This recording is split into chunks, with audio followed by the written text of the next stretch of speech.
New here at noon, a Kentucky doctor pleaded guilty to trying to hire a hitman to kill her ex-husband.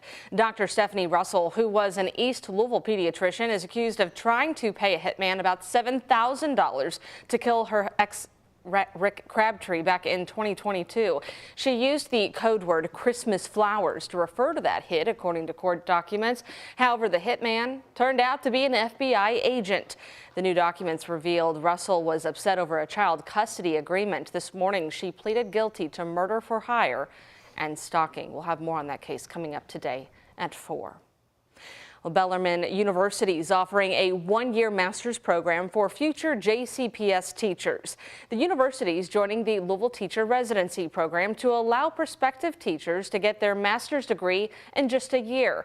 Up to 50 adults, many of whom are likely to be changing their careers, will be enrolled in this program with the end goal of diversifying the pool of teachers and eventually having them serve in JCPS classrooms. As far as a teacher preparation program, I can tell you Louisville Teacher Residency is the model. Through the apprenticeship, these candidates are fully immersed in teaching Monday through Thursday. So 4 days a week they are living and they are breathing the work. This morning's event was hosted at Wagner High School, where they have currently 5 full-time teachers who are graduates of this residency program. If you are a rental property owner in the metro, some changes might be on the way for you. The mayor announced a new rental registry program that's sure to affect you. In December of 2022, Metro Council passed an ordinance that's required property owners to register their rental properties. And the goal was to make information more accessible and to hold landlords accountable. The new registry tracks long-term rental histories and makes that data public online. Louisville landlords pay anywhere from $25 to $250 to add properties, and they must get them inspected regularly and submit an affidavit saying properties are up to code. This will allow us to help identify problems early and help tenants who might be afraid of retribution from their landlords if they report an issue for whom they're renting. The rental registry program is the result of that ordinance that came after complaints from people living in public housing. Well, the most significant case in decades on homelessness has reached the Supreme Court as record numbers of people in America are without a permanent place to live. And today, the Coalition for the Homeless will hold a rally in downtown Louisville to bring awareness to a decision it's expected to be made. Today, the justices will consider whether punishing people for sleeping outside is unconstitutional, cruel, and unusual punishment. The question, can a city ban homelessness even if the unhoused have nowhere else to go? ABC's Christiane Cordero has been following arguments all morning with the latest from Washington. Today, an Oregon city of 40,000 people is at the center of a Supreme Court case that has consequences in cities and towns nationwide. Where do we put them if every city, every village, every town lacks compassion and passes a law identical to this? For more than a decade, Grants Pass, Oregon has tried enforcing local encampment laws, banning anyone who sleeps in public from using a blanket, pillow, or cardboard box. Penalties include civil fines and a potential 30-day jail term for repeat offenders. I think that it is harmful for people to be living in public spaces, on streets and in parks, whatever bedding materials, when humans are living in those conditions.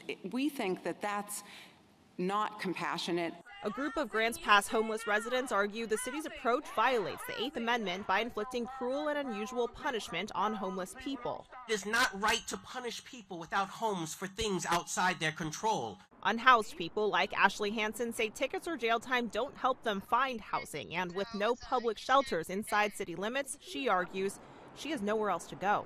Being homeless is very hard.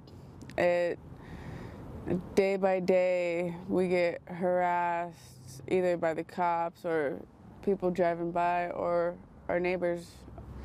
They want their parks back, but there's nothing that they can do because we have a right to be homeless and live in the parks.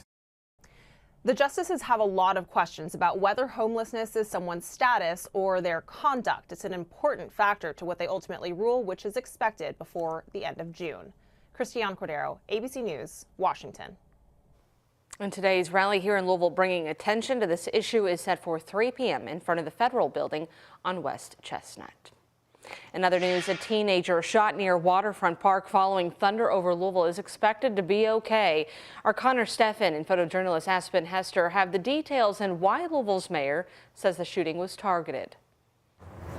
As fighter jets grounded and fireworks faded Saturday, gunshots rang out. That is a very unfortunate to end what was an otherwise amazing day for so many people from across our entire city. Louisville Metro Police say it happened around 10:15 underneath the I-65 corridor on River Road. As thousands headed for the exit, someone shot a young man in the stomach. LMPD and Metro Emergency Service crews swiftly responded, taking the minor to U of L Hospital. I view it as a place that I don't really like to go to it very much.